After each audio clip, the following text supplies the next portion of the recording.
Министерката за образование и наука Весна Јаневска денеска изјави дека многу е комплицирана ситуацијата со филозофскиот факултет и дека таа не е надлежна да каже дали некој од кадарот ќе сноси одговорност.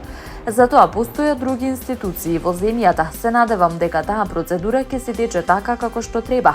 Би сакала да верувам дека ова е изолиран случај, дека не е тенденциозно направен, но токму поради тоа другите институции ќе си го кажат зборот и како ќе утврдат тие, така и ќе биде, рече Јаневска по увидот во градежните активности во основното училиште Крум Тошев во селото Трубарево.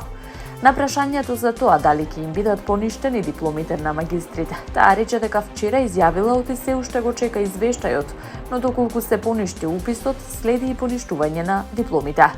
Раководството на Филозофскиот факултет при УКИМ вчера на пресконференција соопшти дека на 7 студенти на магистерски студии, на 4 на докторски студии на Филозофскиот факултет на Универзитетот Свети Кирил и Методи Скопје, чито дипломски студии биле 3-годишни сручни, им се поништува уписот и статусот на студенти, односно им се прекинува студирањето.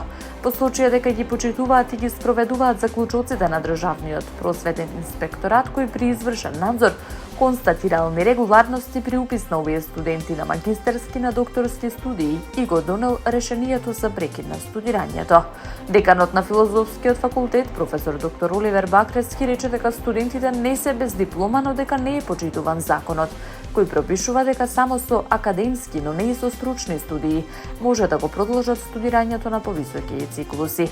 Во овој случај стручните студии биле третирани како и академските, со што на студентите им било возможено да се запишуваат на втори и на трет циклус студии.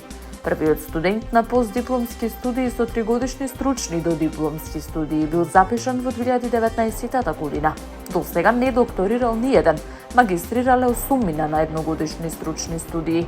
Нема решение од инспекторатот дали нивните дипломи ќе останат важечки.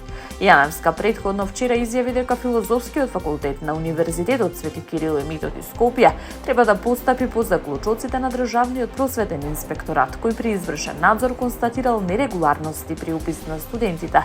Министерката кажа дека се чека извештајот пошто ќе донесе конечно решение во врска со овој случај.